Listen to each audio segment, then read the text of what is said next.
Hello everybody, welcome to our channel. ఈరోజు మనం యూట్యూబ్లో ఎవరు చెప్పని ఒక స్కాల్పింగ్ స్ట్రాటజీని డిస్కషన్ చేద్దాం. జనరల్గా స్కాల్పింగ్ స్ట్రాటజీ అంటేనే 1:1 ఉంటుంది. అంటే మనం ఒక 30 పాయింట్స్ స్టాప్ లాస్ తీసుకుంటున్నట్టయితే 30 పాయింట్స్ రివార్డు కోసం అయితే చూస్తాం.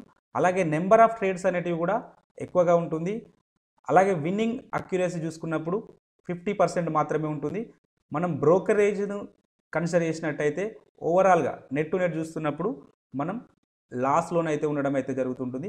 కానీ మనం డిస్కషన్ చేయబోయే స్కాల్పింగ్ స్ట్రాటజీలో మాత్రం మినిమం 1:1.5 అయితే ఉంటుంది. మనం 30 పాయింట్స్ స్టాప్ లాస్ తీసుకుంటున్నట్టయితే మినిమం 45 పాయింట్స్ టార్గెట్ వచ్చే విధంగా ఉంటుంది. అలాగే నెంబర్ ఆఫ్ ట్రేడ్స్ అనేటివి కూడా తక్కువగా ఉంటాయి. అలాగే విన్నింగ్ పర్సెంటేజ్ అనేది కూడా 75% పైన ఉండడానికి ఛాన్సెస్ ఉంటుంది. మనం అన్ని బ్రోకరేజ్ని కన్సిడర్ చేసినట్టయితే నెట్ టు నెట్ చూసినట్టయితే ఓవరాల్గా మనం ప్రాఫిట్లో ఉండడానికైతే పాసిబిలిటీ ఉంటుంది. సో పర్టికులర్గా ఈ వీడియో బ్యాంక్ నిఫ్టీ మీద టెస్ట్ చేయడం జరిగింది. ఈ స్ట్రాటజీని ఎవరైతే స్కాల్పర్స్ ఉన్నారో వారికైతే డెఫినెట్గా అయితే ఈ స్ట్రాటజీ అయితే యూస్ఫుల్ అయితే అవుతుంది. సో ఈ వీడియోను చివరి వరకు చూడండి. సో మళ్ళీ ఇంకొక అడ్వాంటేజ్ ఏంటంటే జనరల్గా ఇండెక్సెస్ అంటేనే గ్యాప్ అప్ కానీ గ్యాప్ డౌన్లు కానీ గ్లోబల్ మార్కెట్ మీద డిపెండ్ అయ్యి గ్యాప్ అప్ గ్యాప్ డౌన్లు మనకు ఓపెన్ అవుతూ ఉంటుంటే అలాంటి సందర్భంలో కూడా మనం స్కాల్పింగ్ కాబట్టి మనకు ఆపర్చునిటీస్ రావడానికి అవకాశం అయితే ఉంటుంది. సో టైం వేస్ట్ చేయకుండా వీడియోలోకి వెళ్ళిపోదాం. సో ఈ స్ట్రాటజీ అర్థం కావాలంటే పర్టికులర్గా మనం ఈ వీడియోలో ఏం ఇండికేటర్స్ యూజ్ చేసినాం అని తెలియాలంటే మనం ఈ స్ట్రాటజీలో ఓన్లీ 1 ఇండికేటర్ని యూజ్ చేస్తాం, 2 టైమ్స్ యూజ్ చేస్తాం. కానీ సెట్టింగ్స్ అనేటివి డిఫరెంట్గా ఉంటుంది. సో ఆ సెట్టింగ్స్ ఏంటి, ఆ ఇండికేటర్ ఏంటి అనేది సో ఈ వీడియోని చూసినట్టయితే double Ichimoku strategy for swing trading పర్పస్లో ఈ వీడియో చూసినట్టయితే అక్కడ ఉన్న ఇండికేటర్స్ని వాడతాం, అక్కడ ఉన్న సెట్టింగ్స్ని వాడతాం. బట్ టైం ఫ్రేమ్ అనేది చేంజ్ చేస్తాం, 1 మినిట్ టైం ఫ్రేమ్లో యూజ్ చేస్తాం కాబట్టి సో ఇక్కడ దీన్ని మనం స్కాల్పింగ్ పర్పస్లో యూజ్ చేసుకుంటాం. సో ఎవరైతే ఈ వీడియోని ఫస్ట్ టైం చూస్తున్నట్టయితే డెఫినెట్గా ఆ సెట్టింగ్స్ కోసం సో ఈ వీడియోని ఒకసారి అయితే మీరు ఖచ్చితంగా చూడాల్సి అయితే ఉంటుంది.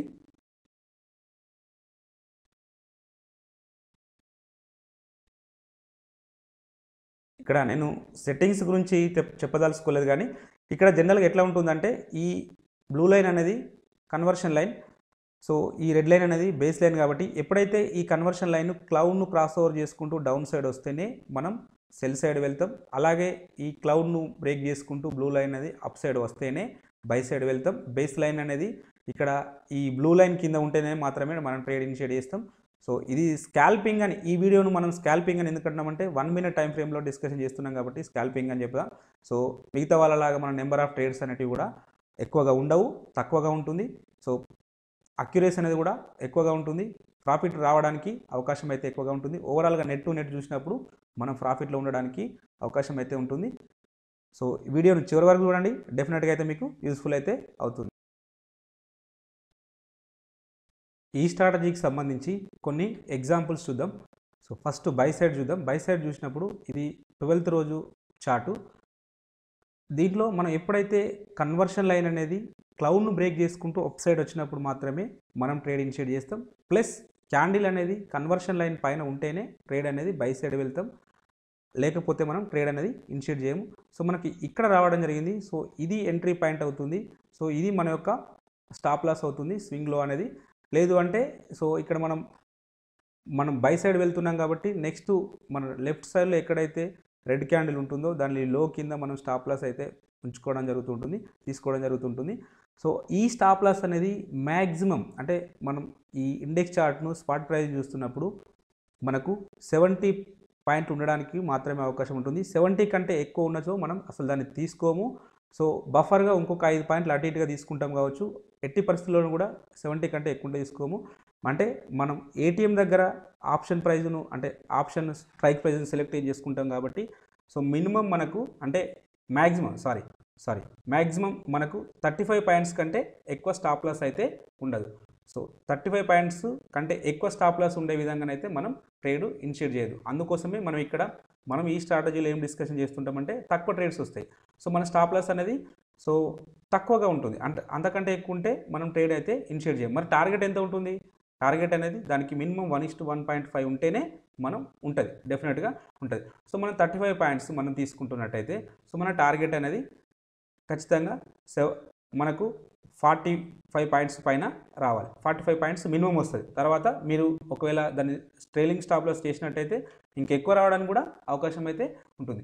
జనరల్గా 2 లాట్స్తో చేసినట్టయితే ఒక 1 లాట్ని 1:1.5 దగ్గర బుక్ చేసుకొని మిగతా దాన్ని మనం ట్రైలింగ్ స్టాప్ లాస్ యూజ్ చేసుకుంటూ సో మనం ఎక్కువ ప్రాఫిట్స్ తీసుకోవడానికి కూడా అవకాశం అయితే ఉంటుంది. సో ఇక్కడ మనకి ఎంట్రీ లభిస్తుంటుంది. ఇది స్టాప్ లాస్ అవుతుంది. దీనికి 1:1.5 పైన ఈజీగా అచీవ్ కావడం అయితే జరిగింది. ఇక్కడ ఇంకొక విషయం ఏంటంటే ట్రేడ్ను ఎప్పుడు కానీ సో 9:30కి ముందు తీసుకోము, అలాగే 3 తర్వాత కూడా తీసుకోము. అంటే అప్పటికి మార్కెట్లో పెద్దగా అంటే మూమెంటం ఉండదు. అంటే మార్నింగ్ అవర్స్లో ఎట్లాగో తీసుకోము. ఆఫ్టర్ 3 తర్వాత మనం ఇంట్రాడే పర్పస్లో తీసుకుంటున్నాం కాబట్టి, స్కాల్పింగ్లో తీసుకుంటున్నాం కాబట్టి సో మనం 3:15 తర్వాత మనం ఎట్టి పరిస్థితుల్లో కూడా ఈ స్ట్రాటజీని కొనసాగించాం. ఒక 50 మినిట్స్ ముందు అంటే మార్కెట్ స్టార్ట్ అయిన తర్వాత ఎట్లాగో ఆ వోలటాలిటీ కొనసాగుతుంటుంది కాబట్టి ఆ సందర్భంలో కూడా మనం తీసుకోము. సో ఇది అంటే 9:30 నుంచి 3 o'clock మధ్యలో మనకు ఎక్కడైతే సిగ్నల్స్ వస్తాయో అక్కడే తీసుకుంటాం. కొన్ని సందర్భాల్లో గ్యాప్ అప్ కానీ గ్యాప్ డౌన్లు కానీ ఓపెన్ అవుతుంటాయి. అలాంటి సందర్భంలో ఎలా తీసుకోవాలో ఇక్కడ కూడా అంటే ఈ వీడియోలో చెప్పడం జరుగుతుంటుంది. వీడియోని చివరి వరకు చూడండి. ఇక్కడ గ్యాప్ అప్లో ఓపెన్ కావడం జరిగింది. ఇక్కడ అదే 12th రోజు సేమ్ గ్యాప్ అప్లో ఓపెన్ కావడం జరిగింది. సో గ్యాప్ అప్లో ఓపెన్ అయినప్పుడు మరి ఎలా ట్రేడ్ తీసుకోవాలి అంటే ఆల్రెడీ క్లౌడ్ పైన ఓపెన్ అయింది. మరి క్రౌడ్ ఎప్పుడు అంటే క్రౌడ్ బ్రేక్అవుట్ అయ్యేదాకా వెయిట్ చేయాలి. లేదు అంటే డౌన్ సైడ్ వస్తే క్రౌడ్ బ్రేక్అవుట్ అయ్యేదాకా వెయిట్ చేయాలి. లేదు అంటే ఇక్కడ కొన్ని సందర్భాల్లో ఈ మనకు ప్రైస్ అనేది క్యాండిల్కి పుల్ బ్యాక్ వస్తుంటుంది. క్యాండిల్కి పుల్ బ్యాక్ వచ్చి సో మళ్ళీ ఆ క్లౌడ్ పైన అంటే ఈ కన్వర్షన్ లైన్ పైన ట్రేడ్ అవుతేనే మనం ట్రేడ్ అయితే ఇనిషియేట్ చేస్తాం. సో ఈ సందర్భంలో ఇక్కడ తీసుకోవడానికి అవకాశం అయితే ఉంటుంది. ఇక్కడ చూసినట్టయితే సో ఇక్కడ ఈ క్యాండిల్లో అంటే ఇక్కడ ఇటు నుంచి మనకు గ్యాప్ అప్లో ఓపెన్ అయిపోయి క్లౌడ్కి పుల్ బ్యాక్ అయితే రావడం జరిగింది. ఈ క్లౌడ్కు పుల్ బ్యాక్ వచ్చినంత మాత్రాన ఇక్కడ ట్రేడ్ ఇనిషియేట్ చేయం. జనరల్గా కొన్ని సందర్భాల్లో ఇలా మళ్ళీ డౌన్ సైడ్ కూడా రావడానికి పాసిబిలిటీ ఉంటుంది. అలా కాకుండా సో మళ్ళీ ఇక్కడ మనకు పుల్ బ్యాక్ తీసుకొని లేదా సపోర్ట్ తీసుకొని మళ్ళీ ఈ కన్వర్షన్ లైన్ పైన ఏదైనా ఒక బుల్లిష్ క్యాండిల్ క్లోజ్ అయితే దాని హై నుంచి మాత్రమే మనం ట్రేడ్ చేసుకుంటాం. స్టాప్ లాస్ అనేది యాజ్ యూజువల్గా స్వింగ్లో ఉంటుంది. లేదంటే సో లెఫ్ట్ సైడ్లో ఎక్కడైతే రెడ్ క్యాండిల్ ఉంటుందో అంటే మరీ దగ్గర కాకుండా కొంచెం దూరంలో అంటే నెంబర్ ఆఫ్ క్యాండిల్స్ బ్యాక్ సైడ్లో ఉన్న దానిలో స్వింగ్లో బెట్ ఇంకా ఎక్కువ చెప్పాలంటే స్వింగ్లో తీసుకుంటే బెటర్గా ఉంటుంది. స్వింగ్లో మనం స్టాప్ లాస్ తీసుకుంటే ఆ స్వింగ్లో అనేది కూడా మనకు అంటే స్పాట్ ప్రైస్లో 70 పాయింట్స్ కంటే ఎక్కువ ఉండకూడదు. సో మనకు అక్కడ ఆప్షన్ చార్ట్లో అయితే 35 పాయింట్స్ ఉంటుంది మ్యాక్సిమం, అంతకంటే ఎక్కువగా ఉండదు. అలా తీసుకున్నట్టయితే సో మనకు అది విన్నింగ్ ప్రాబబిలిటీ ఎక్కువ ఉండడానికి అవకాశం అనేది ఉంటుంది. ఒకసారి ఇక్కడ చూడండి. సో ఇది మన యొక్క ఎంట్రీ ప్రైస్ అవుతుంది. సో ఇక్కడ మన యొక్క స్టాప్ లాస్ అయితే ఉంటుంది. 61 పాయింట్స్ ఉంటుంది. టార్గెట్ చూడండి. టార్గెట్ అనేది మోర్ దెన్ అంటే 250 అంటే ఇది మన 125 పాయింట్స్. ఇక్కడ ఎంత తీసుకున్నాం మనం ఓన్లీ స్టాప్ లాస్ అనేది 30 పాయింట్స్ మాత్రమే తీసుకోవడం జరిగింది. 30 కూడా కాదు, ఇంకా తక్కువ తీసుకోవడం జరిగింది. సో 30 పాయింట్స్ స్టాప్ లాస్ తీసుకోవడం జరిగింది. ఇక్కడికి వచ్చేసరికి టార్గెట్ అనేది మోర్ దెన్ 120 పాయింట్స్ పైన రావడం అయితే జరుగుతుంటుంది. సో ఇలా ఉంటుంది ఈ స్ట్రాటజీ. సో దీన్ని మీరు బ్యాక్ టెస్ట్ చేయండి. మినిమం ఒక 1 month బ్యాక్ టెస్ట్ చేయండి. సో ఓవరాల్గా నెట్ టు నెట్ ప్రాఫిట్లో ఉన్నారో లేరో ఒకసారి కామెంట్ రూపంలో తెలియజేయండి. ఇక్కడ ఒకటి సెల్ సైడ్ చూద్దాం. అంటే 11th రోజు ఇక్కడ మనకు పర్టికులర్గా ఇక్కడ ఈ క్యాండిల్లో ఈ మనకు కన్వర్షన్ లైన్ అనేది క్లౌడ్ను బ్రేక్ చేసుకుంటూ డౌన్ సైడ్ రావడం జరిగింది. సో కాబట్టి మనం సెల్ సైడ్ ఇనిషియేట్ అవుతాం. సో మనం పుట్ బై చేస్తాం. పుట్ బై చేయాలనుకున్నప్పుడు సో ఇది మన యొక్క ఎంట్రీ పాయింట్ అవుతుంది. ఇది మన యొక్క స్టాప్ లాస్ అవుతుంది. సో దీనికి 1:1.5 మినిమం. సో ఈ స్టాప్ లాస్ అనేది 70 పాయింట్స్ కంటే ఎక్కువగా ఉన్నచో మనం ఈ ట్రేడ్ని ఇనిషియేట్ చేయవద్దు. 70 పాయింట్స్ ఉంటేనే తీసుకుంటాం. మళ్ళీ చెప్తున్నాను, 70 పాయింట్స్ కంటే ఎక్కువ తీసుకోం. మనం మళ్ళీ ఎక్కడైతే ఆప్షన్ చార్ట్లోకి వెళ్ళేసరికి మనకు 30 నుంచి 35 పాయింట్స్ అనేది మ్యాక్సిమం స్టాప్ లాస్ అయితే అవుతుంది. సో దానికి 1:1.5 అనేది మన యొక్క టార్గెట్గా ఉండడం అయితే జరుగుతుంటుంది. మనకు తక్కువ ట్రేడ్స్ వస్తాయి, బట్ అవి విన్నింగ్ కావడానికి ఎక్కువ అవకాశం అయితే ఉంటుంది. సో ఇక్కడ చూడండి. సో మన యొక్క స్టాప్ లాస్ వచ్చేసి సో 50 పాయింట్స్, సారీ ఇక్కడ 50 పాయింట్స్ అంటే మనకు 25 పాయింట్స్ అనేది స్టాప్ లాస్ ఉండాలి. అంటే స్పాట్ ప్రైస్లో కాబట్టి మనకు 25 పాయింట్స్ అనేది మన యొక్క స్టాప్ లాస్ ఉండడం జరుగుతుంటుంది. సో మనకి ఎంత రావాల్సి ఉంటుంది? సో మినిమం 25 ప్లస్ ఇంకొక 12 అంటే 37-40 పాయింట్స్ దాకా మనకైతే రావాలి. సో ఈజీగా అంటే ఈ స్పాట్ ప్రైస్లో చూసినట్టయితే 100 పాయింట్స్ పైన రావాలి. ఈజీగా 100 పాయింట్స్ పైన అచీవ్ కావడం అయితే జరిగింది. సో 200 అంటే నియర్లీ 250-200 పాయింట్స్ రావడం జరిగింది. అంటే మనం అనుకున్న దానికంటే ఎక్కువ రావడం అయితే జరిగింది. సో ఇది ఇలా ఉంటుంది స్ట్రాటజీని. చూడండి ఇంకా కొన్ని ఎగ్జాంపుల్ చూద్దాం.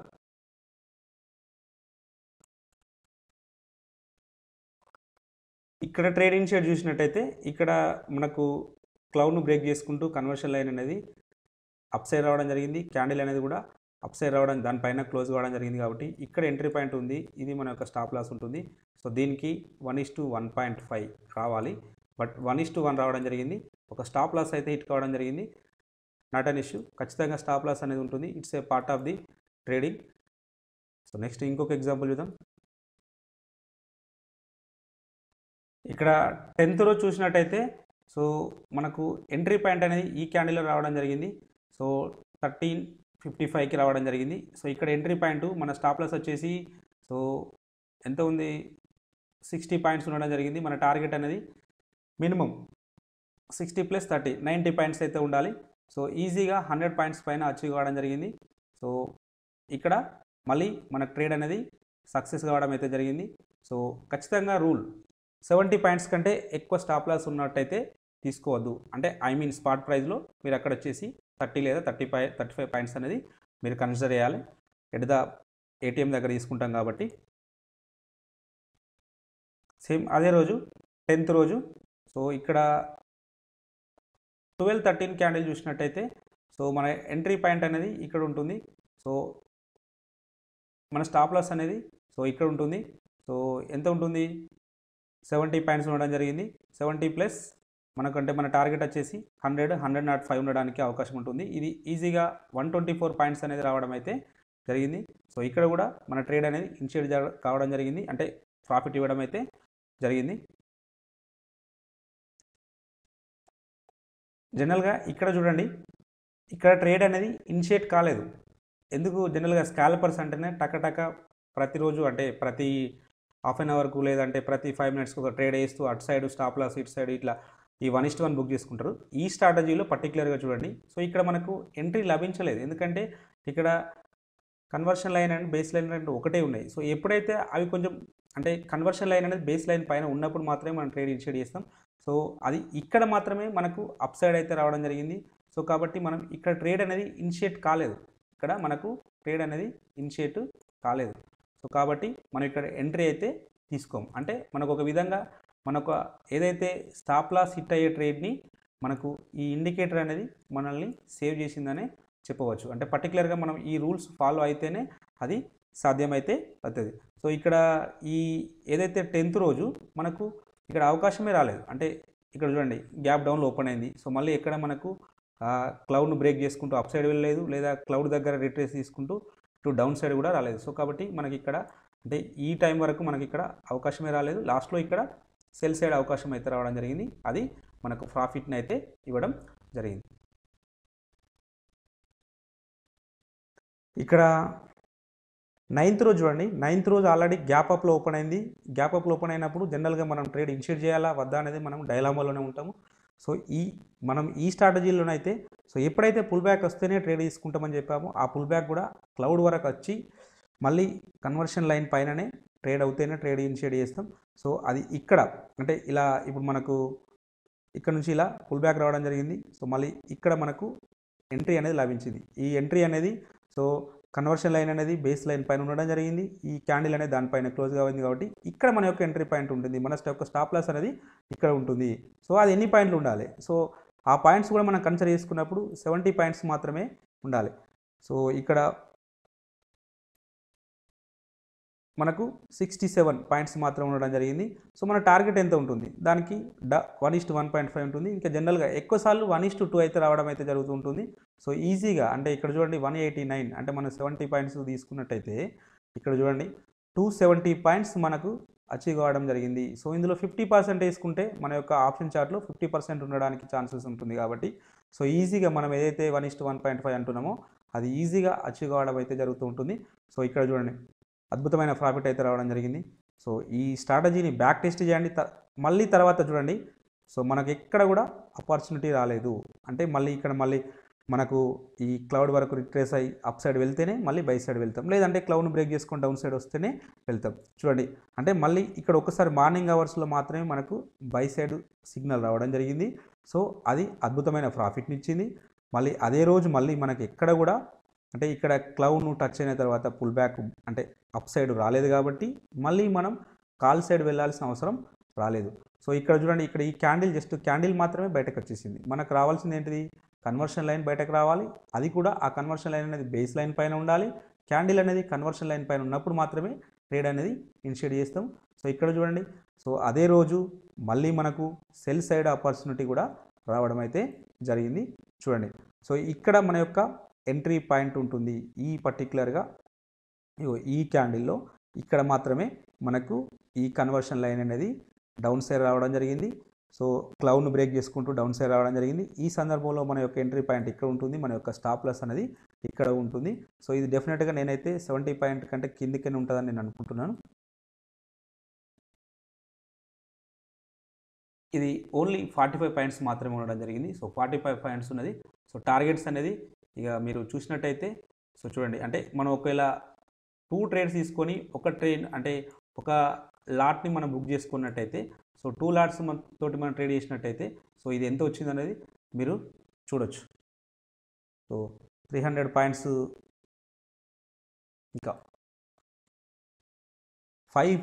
500 పాయింట్స్ అనేది అచీవ్ కావడం జరిగింది. ఓన్లీ 40 పాయింట్స్ మనం అక్కడ అంటే ఇక్కడ 500 పాయింట్స్ రావడం జరిగింది. అంటే మనం ఒకవేళ ఆప్షన్స్లో చూసినట్టయితే సో అక్కడ 20 పాయింట్స్ ఇక్కడ 250 పాయింట్స్ అనేది ప్రాఫిట్ అయితే రావడం జరిగింది. ఒకవేళ ఎవరైతే 2 లాట్స్ తోటి ట్రేడ్ చేసినట్టయితే సో ఒకటి 1:1.5 దగ్గర బుక్ చేసుకొని మిగతా అది ట్రైలింగ్ స్టాప్ లాస్ని యూజ్ చేసినట్టయితే సో అద్భుతమైన ప్రాఫిట్స్ రావడానికి అయితే అవకాశం ఉంటుంది. సో ఈ స్ట్రాటజీ ఇదండి. సో స్ట్రాటజీ ఎలా ఉందో కామెంట్ రూపంలో ఖచ్చితంగా తెలియండి. ఫస్ట్ బ్యాక్ టెస్ట్ చేయండి, బ్యాక్ టెస్ట్ చేసి సో స్ట్రాటజీ ఎలా ఉందో కామెంట్ రూపంలో తెలియజేయండి. డెఫినెట్గా మీకు ఆన్సర్ చేయడానికి అయితే ప్రయత్నం చేస్తాను. Thank you for all.